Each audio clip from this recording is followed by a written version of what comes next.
Hey everyone, it's Rye bringing you episode 7 of the Learning Lekmod series.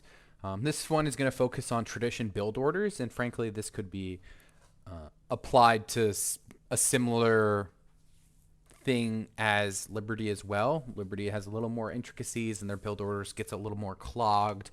You often have to choose between building certain buildings. Tradition, usually, you kind of just build everything. And that's going to be the focus today.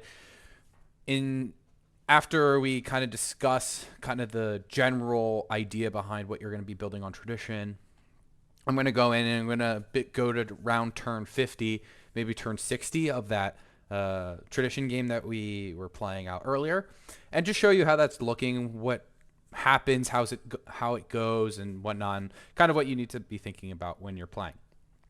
Okay, so let's just jump right into what I've prepared. So the first thing is there's two main types of tradition that you can play. The first thing to know is that when we were discussing on capitals, and maybe we can we're going to talk about capitals in the video that is kind of supplemental to the settling cities one. But when you talk about capitals, tradition needs a really strong cap. That's kind of the very basic premise of what tradition is. So all of this is keeping in mind that you have a good cap. So what do you typically want to do on tradition? There's two options, like I said before. The first one is a science rush, and the second one is a wonder run. The science rush is substantially more consistent. If you're having perhaps a little slower of a game, maybe someone's playing a really, really strong tradition game, they have stone circles, or maybe they got altars, or everyone's building all the wonders you were going to build, opt for the science rush. You're still going to have a pretty strong game. I will say when we get to the Pantheon section that this is more of you need a lot of culture to make this work. But okay, so what is a normal capital? In tradition, most capitals start always, like I said, they always go granary right away. Your first and second expand are always going to end up doing worker, and your third expand, last expand should pretty much always do a granary. The only exception is if there's an absolute ton of chops, you could potentially justify a worker if you can't get one over fast enough, etc. But typically this wants to go granary. Science rush, you want to specifically shoot for getting your NC up by early 50s, maybe late 40s. It's definitely possible, but the goal should be early 50s. So how do you do that? The first way you do that is you need to speed up the growth in all of your cities. So the cap should be building a caravan immediately after it builds a granary, right? Following that caravan, it goes right into a wonder. Typically the wonder is Oracle. It could also be Petra if you have a Petra cap. It could be Hanging. It could be, Mausoleum if you're stone circles, or it could be any type of wonder. I have a list of the wonders below that we're going to get to, but you're going to build a wonder. If it's Great Library, you can obviously skip this library and build something else. But you're going to build a wonder. Then you're going to go right into library and then NC. As soon as your NC finishes, it should time perfectly for Chichen. If not, you could build a stable and then go into Chichen. Your first expand is going to be sending a caravan to the cap, or you build the cap caravan and you don't send it out. Instead, you reroute it to your first expand, and then that sends it to cap. Let's say your cap's on a mining lux and it needs to build a wonder or something. You need to feed the capital more than you need to feed and expand. So typically the way caravans works is you want to feed at least your cap once, and then you want to feed and expand once. Potentially your highest hammer expand, that could be building a wonder or something like that, or the one that's furthest behind, or etc. Needless to say, you're building a caravan, you're sending it out. Then following that, you go into libraries. There's a little bit of a gap between here, right? You could build, stable, watermill, maybe a coliseum if you need it, circus, whatever. It gets a little different with the first expands, and honestly, this is a very general guide. This isn't going to work every single game, but most games I'd say you could follow this and your timings would work out. But your first expand should always do the caravan, and then it should go right into library. Your second expand, as this is building a caravan, because usually your first two expands end up coming up at around similar times, doesn't go caravan obviously because there's only two slots, because you'll have sailing. The key is to tech sailing, early writing, and then head right to NC. You're gonna end up going watermill if it can build one. If the first expand can build a watermill and the second one can't, then obviously you switch these two. But then you go right into libraries. Your last expand goes granary into library. So this city is going to be pretty behind. But it's made up for the fact that the rest of your game is going to be really fast. Following libraries, you're going to build all the key infrastructure you need, aka water mills, aka stables, and then obviously into workshops. The idea is in most games, you're going to want to go in and you're going to go either to philosophy if you're rushing NC. If you're not rushing NC and you want a straight Chichen rush, maybe you go right to Chichen, then you go to metal. Oftentimes going straight for education is a good way to get killed. So getting your workshops up is a very good defensive measure as it buffers the amount of hammers you're going to have and all that kind of stuff. Okay, so let's jump back into here. So the goal should be early 50s. So this is I'd say if your game is weak and you ended up picking tradition because you opted for comfort, I'd end up doing something like this. Chichen should be coming up around turn 60. Like finished by turn 60. All right, so this is the Wonder Run. You're going to see it looks fairly similar, but it's a little different. So in this kind of instance, I think your second expand should be your strongest hammer expand. And the reason I say, and it's actually what we end up doing here. In terms of hammers, Zagreb doesn't have that many hammers. It's got this horse tile and it's got this hill. But Sarajevo has a ton of hammers via stealing from Belgrade. So we're doing a Wonder Run on this strategy in this game. This is exactly where we left off before. But in this strategy, we're going to be focused on, building a Wonder in our second expand, potentially our first. It's whatever works out. We're going to be ignoring libraries for the most part. We're going to be focused on getting our infrastructure up because libraries only matter at least for tradition for the most part. If you're over like 6 or 7 pop, 8 pop, I'd say definitely build a library. If you're over 6 or 7 pop, and then you need to start prepping your NC. So your NC in this build actually comes after Chichen or Borobudur, whichever one you want to go for, whichever one helps your game the most. If Chichen's super contested, obviously just go for Borobudur. Either one's totally fine. But with this build, we're able to get 2 wonders, 3, and then 4. So we're able to get 4 wonders pretty much at medieval timing, which is very, very strong. You can honestly do more depending on how good your sim is and how good your land is, but this is fairly general, I'd say. So we're going to be getting libraries up just to supplement just to supplement our science a little bit. You could delay these for stables if the stables are really strong, right? This is all up to circumstance and up to what your land is telling you. But the important thing about this build is one of the wonders we're going to try to go for is Stonehenge to supplement or to try to boost our religion. And then we can kind of get divine inspiration, which scales incredibly strong with this many wonders and this many national wonders as well.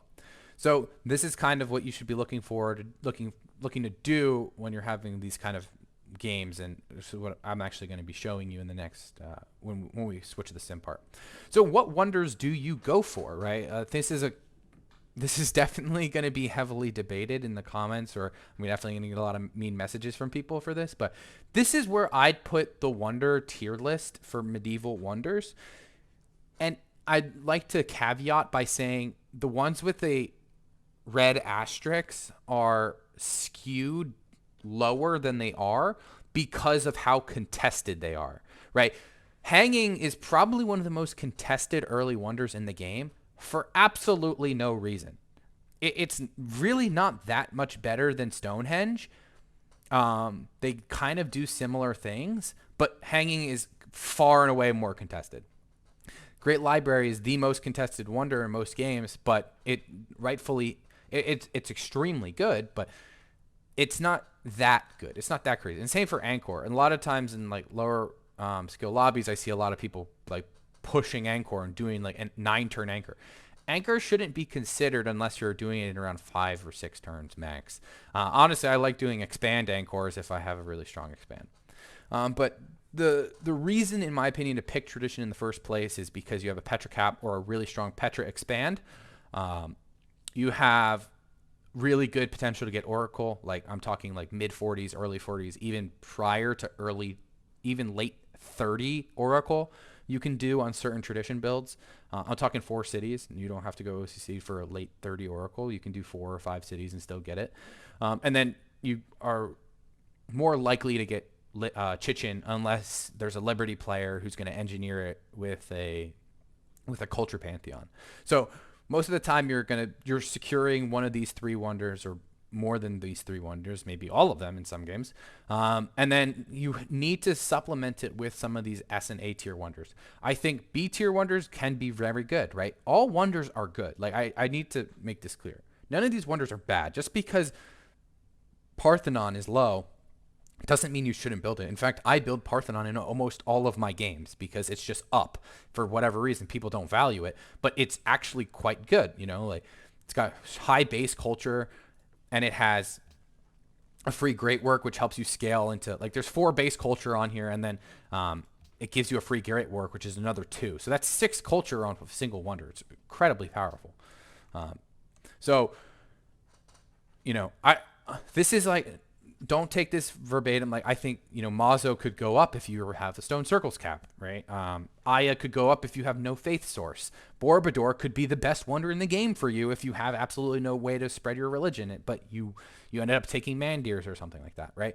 Machu, and again, this is specifically for tradition, right? Machu and Noda are 2 of the best wonders in the entire game if you're on Liberty or Honor, so it's not as applicable for them, but in general, this is where the priority is. This is what you should be thinking of. I think some of these wonders are 100% slept on for no reason. Stonehenge, Mazo are the two that come to mind the most, probably. And this obviously doesn't include coastal wonders. The coastal wonders are incredibly good. Colossus is one of the best wonders in the game, and then Great Lighthouse scales incredibly well. So we're not going to touch on that because this is primarily for inland, but this is the focus here. And then Pantheons, I think, maybe I should have made a whole video for this, but I think in general, Pantheons can be, I see so many new players taking regional Panth and it doesn't make any sense. Regional Pantheon isn't very good. The 6 culture, 6 faith is fine. It's okay. But, the more important thing is getting up to 10 culture. 10 cultures, like, the extra 4 culture is worth more than the 6 faith in terms of hitting certain breakpoints. Food goes so much of a longer way than anything else, because when you have food, you're pushing a lot more pop, you're pushing a lot more science, you're able to build more stuff faster. Stone circles, if you have a stone circles cap, this is insane. Like stone circles, I mean, this is like 5+ stone or quarry tiles. Just take stone circles and you're gonna have a crazy game. God of the Hunt, Harvest Festival, Sun God. Like I actually will be taking Sun God in this coming game, but you'll see that. Obviously, certain maps are really crazy for God of the Open Skies. If you have a lot of plantations and maybe you don't have a lot of Sun God or whatever, Oral Tradition's really good. Spirit Animals is honestly something good that you can default to a lot. I mean, a lot of people take Spirit Animals a lot of the time, and it can be really strong. Desert Folklore is similar to Spirit Animals in that way. Same with Work Spirituals. The problem with Work Spirituals is that a lot of times, and Oral Tradition for that matter, a lot of times the plantations you're working aren't the best, right? Like, do you really want to be working a coffee tile the entire game? Like, maybe. I'd rather be working a horse, right? Which is why Spirit Animals or God of the Open Sky is better. So, kind of a balance you have to choose between. And then, obviously, the worst ones are the regional panths, the settlements, and your craftsmen. Any per city yield is inherently not very strong.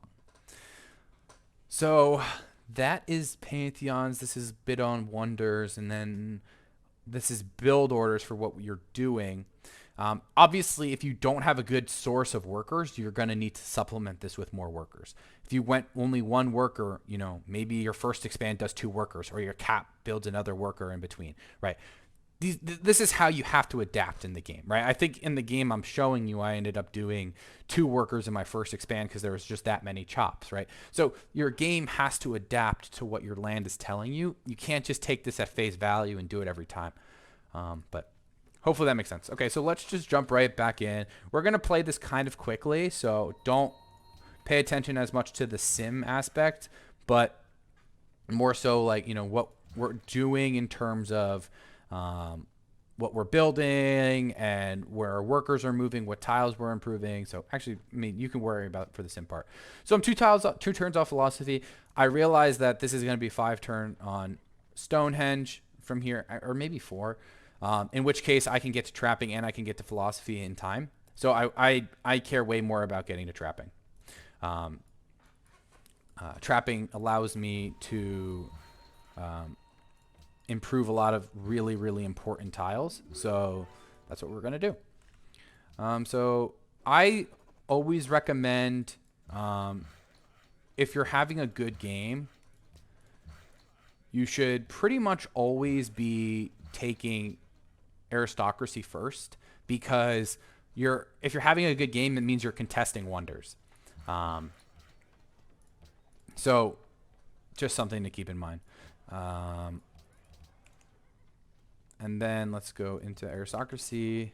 This is 1 off, so we can actually just work this, and then we'll finish in 3. Perfect. And then let's go meet some people.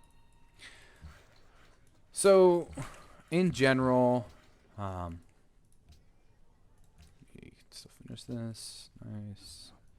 It's going to move on there, actually. Yeah. Okay. So we just finished trapping, so I'm going to go start improving those trapping tiles. Improve this, finish this, move over here because I want to improve this hill at some point.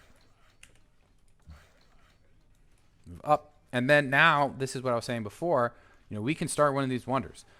Realistically, Great Library is going to be gone, or it's going to be being built by someone. So that's not realistic for me to kind of show in this kind of guide. But Mausoleum is likely to be up. We're going to head straight to Philo, because that's when Stonehenge is finishing.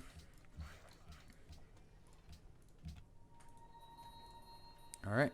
And this is looking pretty good. There's a worker thing there. Make sure we're growing into this hill. We are. All right. So we have another trade. If we don't meet someone here, we can just spawn in another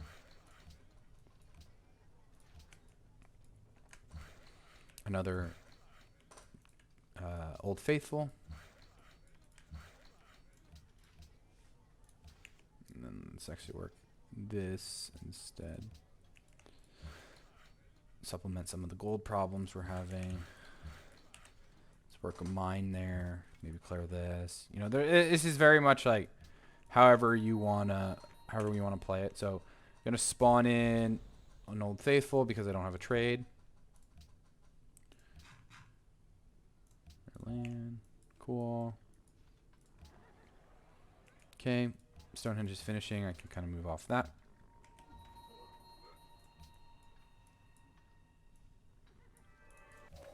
Great. So now we head right into Oracle.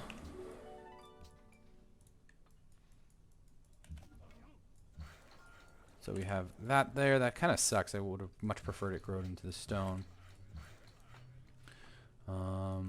Here. Okay, it looks like that's about to die. And then head straight to Watermill Town. Or, yeah, Watermills. Actually, I guess we want another... Yeah, we want another caravan beforehand. Okay, so here's a trade. So we can actually trade the furs, emulating one of these.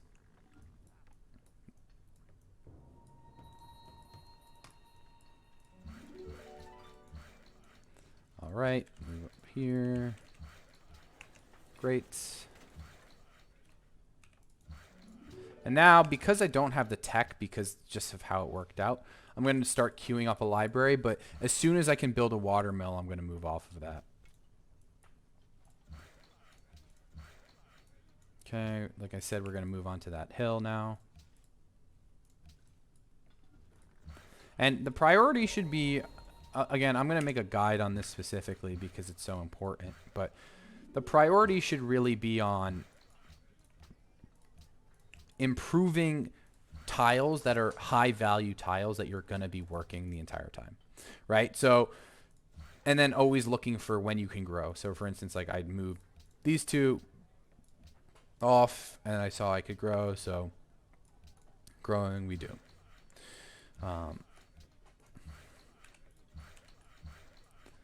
Work here. And then in this game, like I said before, we're actually I'm going to show you how good Sun God can be when you take in the right city. So look at how much extra food we got. We just got 7 extra food at face value. We're going to be growing to this coconut. We're going to be growing to the citrus as well. So a lot of extra food in the capital. There's a camp that just spawned here. So I'm looking for one more worker steal from Gabron. And then following that, speaking of, all right, so we're going to piece that. I don't think it's going to live a compo shot as well as a city shot. So we're going to piece that now. Bring that over. Just simming here. Zagreb just finished. So I think in this case, I actually want to send to Sarajevo because it's building a wonder. And then right here is a good example where we can actually go straight into Caravan. We'll get Watermill next turn. It's totally fine to deviate from, you know, what I said, right? I didn't say that the first expand builds 2 caravans, but in this game, you know, it just so happens that that's kind of what makes the most sense. So this is going to stay on this hill to prep a road.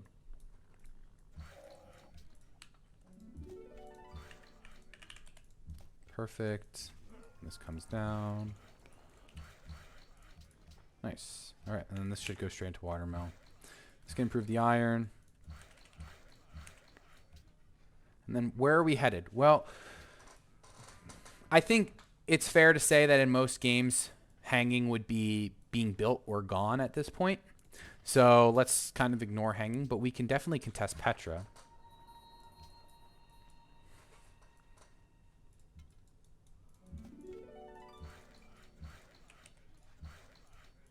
So here I'm just improving tiles, right?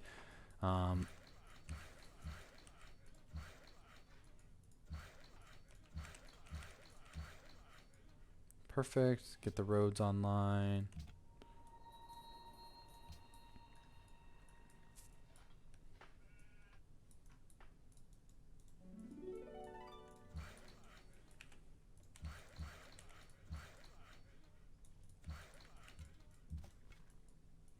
Clear that. Let's start pre-roading here.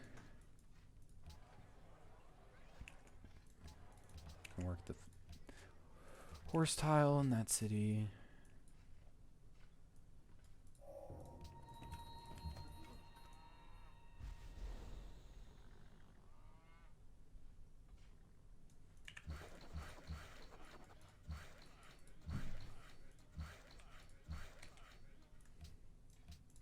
Monarchy is going to give us some happiness as well as some gold, which is great.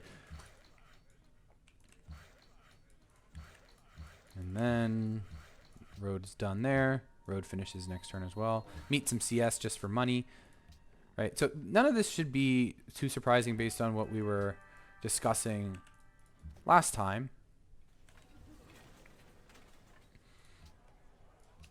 But finishing tradition on turn 45 is very, very good. Now we have our aqueducts in every single city. We're going to be extremely strong as we scale into the game. So right here, you know, we're a high enough pop where we should be justifiably building libraries.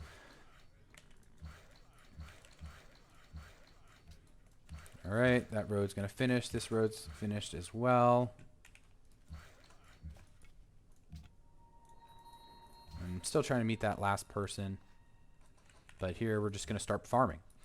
I'm going to feed Belgrade. Always be feeding your capital. Yeah, so it's turn 45.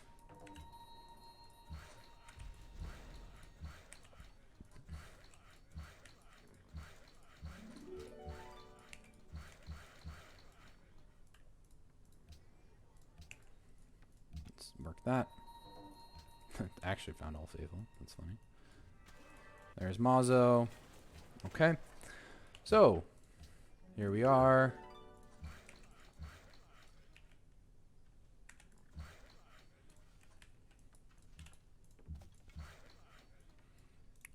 and we're improving tiles at which we're going to work. Yes, it's good to just kind of improve these farms, but realistically, I'm not going to be working them unless I have civil. So for the time being, it's not a super high priority to be working them. Right here, you know, it looks like I want to start Petra in a turn. I have a 1-tile Petra. It's possible that someone starts it by this point, but, you know, I've had games where Petra goes on turn 60. I'm sure a lot of you guys have as well. And, you know, there's really not much else to be building except a shrine. So we could, if we weren't contesting Petra, you know, potentially we go for horseback and we go for, to get our stables online a little bit faster. Maybe we go for Parthenon, right? This is where the differentiation goes. But needless to say, we're headed towards civil altogether. We're regardless heading towards civil.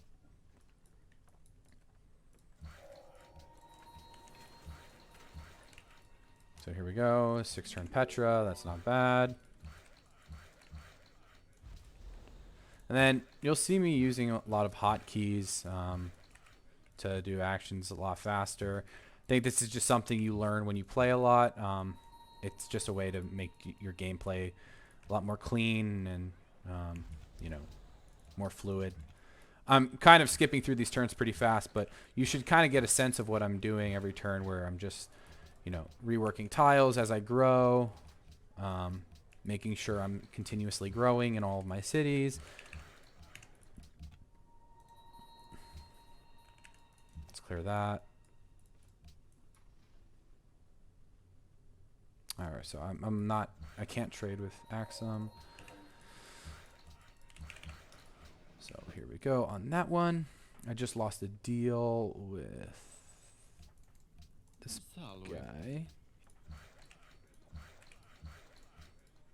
Perfect. And then we can work this coconut tile. Move up here. Right, like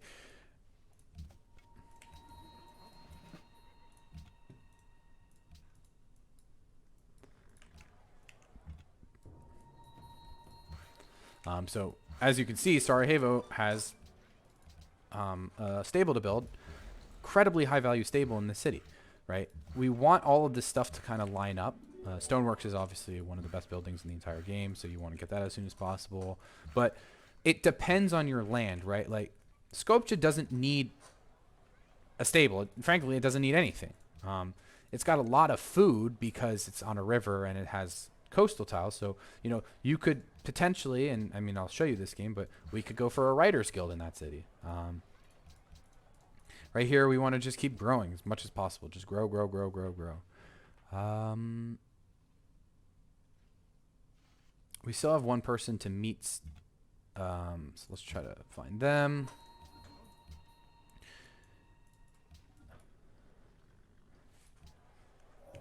So we just grew into that. It's fine. Let's finish it next turn. Then let's buy that citrus tile as well. So here's another good stable. It's actually only 1 tile. It's probably not the best use of time. We could potentially go Parthenon in it. This doesn't, it's not likely that we'll get it, but, you know, what's the worst that can happen? We lose a couple turns on stuff that, you know, maybe we don't need in the first place. So I always am a fan of just throwing wonders out there and just seeing what sticks, you know, when there's a lot of extra time. So there's Petra. Definitely want a stable. Look at that. Lines up perfectly. Definitely want to feed Skopje. Let's buy that tile. And then I'm going to save the demo screen as a surprise for when we get to civil. And yeah, maybe if you want to play a little game, just try to guess what the demos are prior to us getting to civil.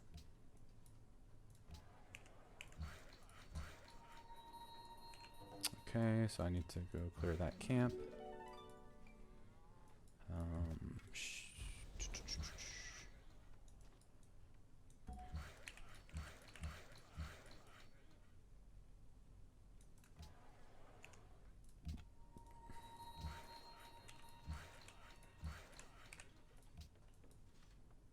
Okay, I want to make sure I do not finish this building. Okay, this is fine. That archer is there. I can throw away this worker to try to bait in the archer to steal it. That way it doesn't pillage any more of my tiles, because I can just quickly recapture it as well. So right here we're overflowing 25 into Chichen, which is perfect. Okay, so it didn't take the bait, which sucks. Whatever.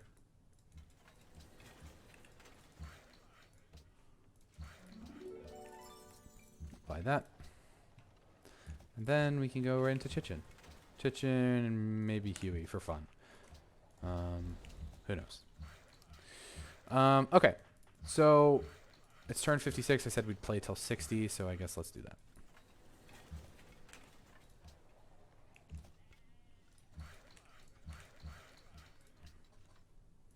We're going to head to workshops.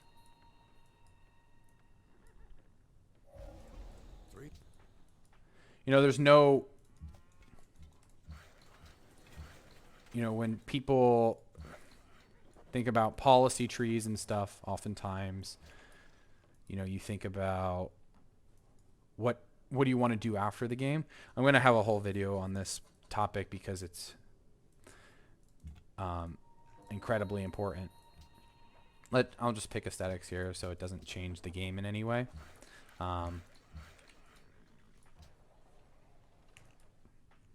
But this should finish it. Nice. Zagreb is going to be growing. Beautiful.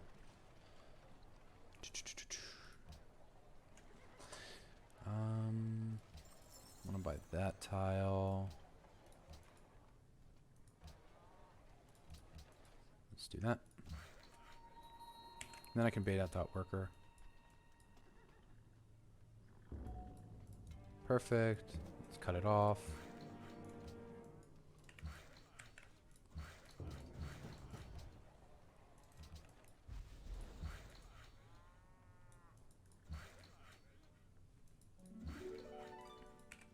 Cool. And now this finished the Writers Guild, so let's unwork those so that we can keep growing.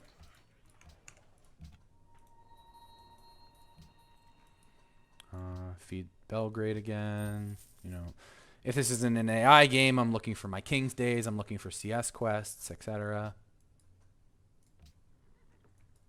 Oh, there's Korea. So I guess we could spawn another Old Faithful, but you know. All right, 59. We got Parthenon. No surprise there.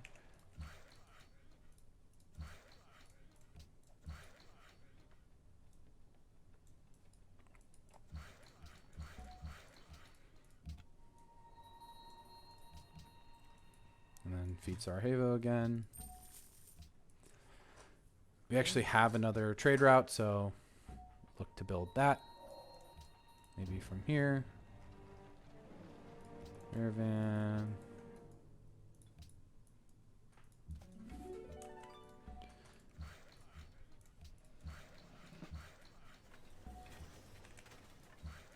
Militaristic CS. Alright, so let's go to 61. I just want to get Chichen. Let's close the game out.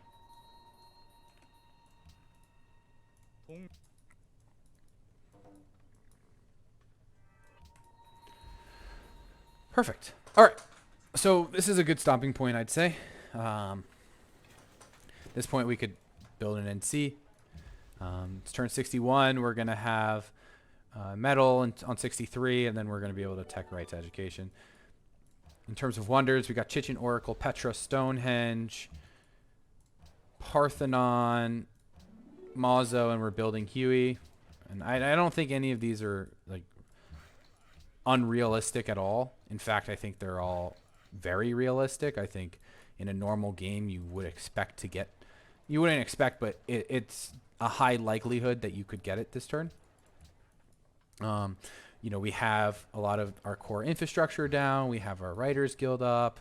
We have all of our libraries. In terms of pop, we actually have very, very high pop because we were able to get our aqueducts up really fast. We're at 48 pop, just about 50 pop on turn 60. That's very, very strong for... I did not mean to press that. It's very, very strong for tradition. Whoops, I did not mean to end that turn. But yeah, I think this is a totally replicable game. I think this is definitely